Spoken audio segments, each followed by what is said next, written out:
action. Hello and welcome to episode 14 of Marie's Bundesliga Minutes. As you know, I'm Marie Schulte-Bockum and I'm doing this for the Transfer Exchange Show.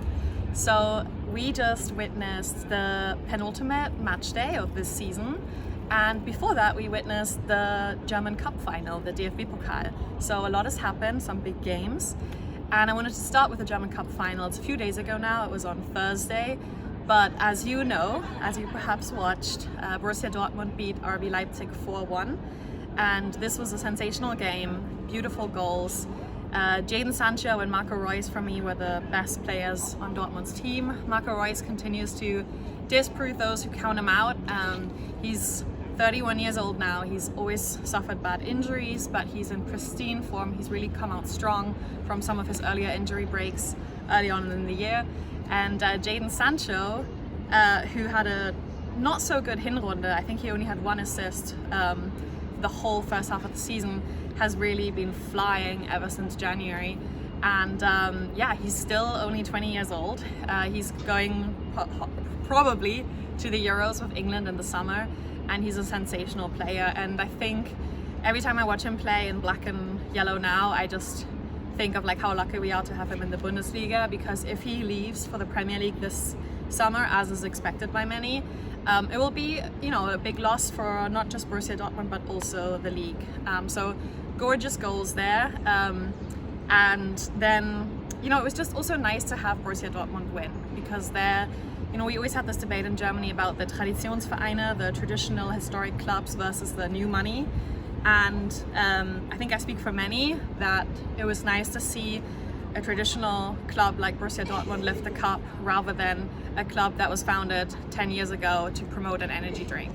So that was really nice. And then this match, and for Edin Terzic, their coach, who is going out, he's supposed to be going back into the second row to be deputy coach in the summer when Marco Rose comes from Gladbach. You know, he almost cried in the interviews because he's a Dortmund fan. He grew up in the city. He got his first coaching experience in the youth ranks, then was obviously the co-trainer, so the deputy coach. And he's done really well. I mean, he had a tough start when he took over the team in the winter, but in the past 2 months, you know, Dortmund has been the most informed German team. And what a triumph for him to win this title at such a young age. And there are many now who are saying they can't imagine him going back to being deputy coach, that maybe another Bundesliga team will snatch him up this summer. So let's see what happens there. This match day, the biggest thing that happened is that Lord Lewandowski, the Polish striker of Bayern Munich, yeah, I mean, that was just the drum rolls, you know, like if you could hear the sound, you know.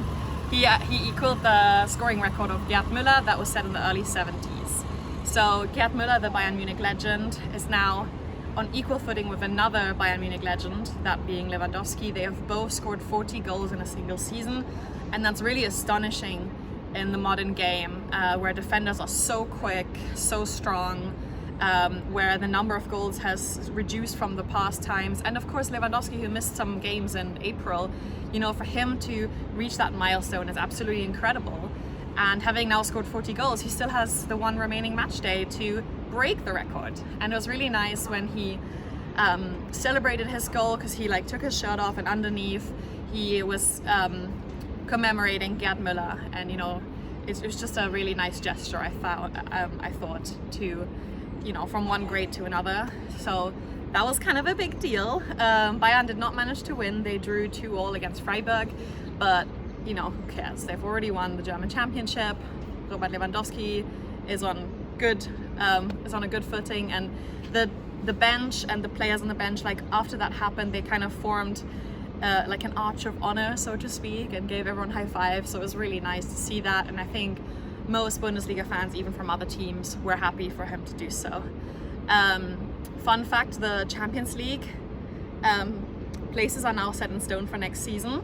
So Borussia Dortmund, thanks to their arch rival Schalke 04, will be playing Champions League again next season. And that is a big surprise, because they were about 8 points behind just 2 months ago, behind Wolfsburg and Frankfurt. And Frankfurt, they really shot themselves in the foot, because since they announced that Adi Hütter is departing after the end of the season to go to Gladbach, their point average per per game has gone from 1.89, so almost 2 points, you know, like out of 3 possible points per game, to 0.96, so not even a draw, you know, not even a tie. And that is a lot to do with, I think, young players who really grew with Adi Hütter at the club, feeling like perhaps he let them down or he's quitting on them by leaving. And you know, a lot of people didn't really understand this transfer because Frankfurt has fantastic fans, a fantastic setup, a beautiful stadium. In many ways, they're already an equal to Gladbach. So it's really a shame that he's leaving Frankfurt, but they really wasted this opportunity to play Champions League football, and they were beaten by Schalke in Schalke's only third season win. A beautiful game. Schalke won 4-3, so a high-scoring game. And 3 out of Schalke's 4 goals were scored by graduates of the Knappenschmiede, the miners forgery, so to speak, one of the best youth academies in European football. So this is a good sign for Schalke's future. Of course, after relegation next summer, they'll have to completely rebuild. And the fact that some of these young players are already performing well bodes well for Schalke's future and for the future relationship between fans and players, because we know that fans are always more forgiving when players that are from the region or were educated at the club perform. And one of those 4 goal scorers who came from Schalke's academy is Matthew Hoppe, the California boy from the US. So he's back in great form, and a lot of people are hoping he's going to stay. He also provided an assist in this game, and really nice to see him developing. He had a bit of a dry spell without scoring, and so yeah, that's some good hope for the American watchers of this show. Now that's all I have for today. I'll be back next week, and hopefully for the next few months, because we've got the Euros coming up, so a lot to focus on German football. And as always, you can follow me on Twitter at Marie Schubo, MARIESCHUBO, and just tweet at me or DM me if you want me to cover anything in particular in the upcoming shows. Thank you.